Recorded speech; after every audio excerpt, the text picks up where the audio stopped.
BPFआ हारसिङैनो सरकार दागोन बेनि मोनसे जोंनि बिदिन्थि होदों। फैबाय थानाय बिसायख'थियाव BPFआ देरहासार जाना हारसिङै सरकार दागोना रोखा जाबाय, बुंदों कुमुद नार्जारिया।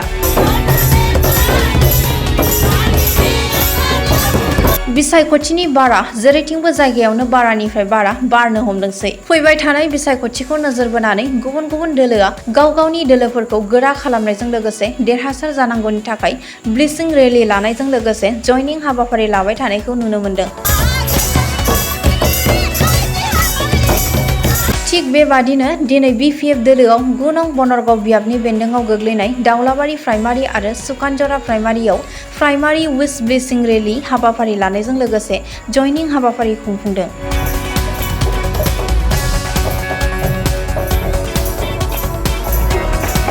बे जयनिं हाबाफारियाव गोबां UPPL आरो BJP दोलोनि मावथि सुबुंफोरा सरकार थासेयावबो दोलो नागारनानै BPF दोलोनि नियम निति आदर्शफोरखौ मोजां मोननानै BPF दोलोआव दोलै नोगोरै लैहोर लैहोर फैनानै जयनिं जाफैयो। नोंथांमोनखौ धन्यबाद जासिबाय।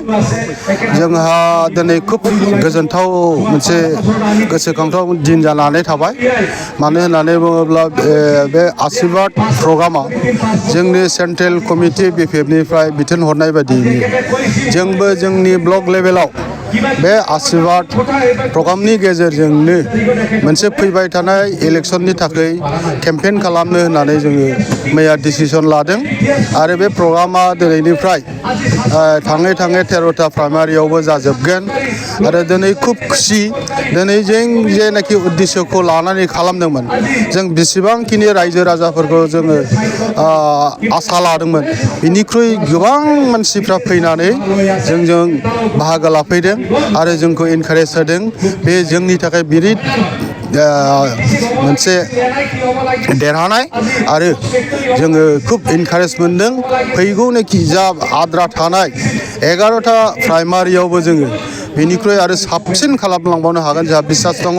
खारन दिनैनि दिनाव जोंनि हाग्रामा महिलारि सारखौ BTC रायजोबासिफोर 26टा जनगोष्ठीया जेरैनोखि बजबनानै लानां बा बिथांखौ बरायदों बेनिनो जोंबो दिनै साफा BPFनि मावथि जानानै रायजो राजाफोरनो सारनि बोसोन सारनि बिथोनखौ जोङो फोसावदों आरो जेरावबो बेखौ आजावनानै लानो थाखाय आवगायबोदों। जोंनाबो निस्सयकै बनरगाव बे 9 नं बनरगाव समस्थियाव जिनोखि जोंनि बे आशीर्बाद प्रग्राम बेयो मोजां जाफुंगोन आरो बेनि गेजेरजोंनो जोङो मोनसे फैबाय थानाय इलेक्सननि थाखाय गाहाम मोनसे केम्पेइनबो जालांगोन होननानै जोंहा मोनसे बिसास दङ। नंगौ दाबिदार हिसाबै जोंनाव बेवहाय 2 दङमोन खिन्थु बे आं जेनाखि बे ब्लक लेभेलजों जेनाखि जोङो बेखौ एरेन्ज खालामदों दा बिनिफ्राय बेखौनो नुयो एबार फैबाय थानाय इलेक्सनाव निस्सयकै जोंनि BPF दोलोखौ मोजां मोननानै बेवहाय फैदों। लोगोसे आंनि सायावबो निस्सय रायजो राजाफ्रा बिसास दं। नंखायनो जों जेसेबां आसा खालामदोंमोन बेनिख्रुइ बांसिन बेवहाय नुजाफैनानै जोंखौ मदद होफैदों आरो बे खुब मोजां लक्षन जोंनि BPF दोलोआ जे फैबाय थानाय नैबे 2025आव जानो गोनां BTC इलेक्सनाव हाग्रामा महिलारि सारनि दैदेननायाव जे बे BPFआ हारसिङैनो सरकार दागोन बेनि मोनसे जोंनि बिदिन्थि होदों बे दिनैनि ग्लोब ग्लोब रायजो राजा नुजाफैनाया।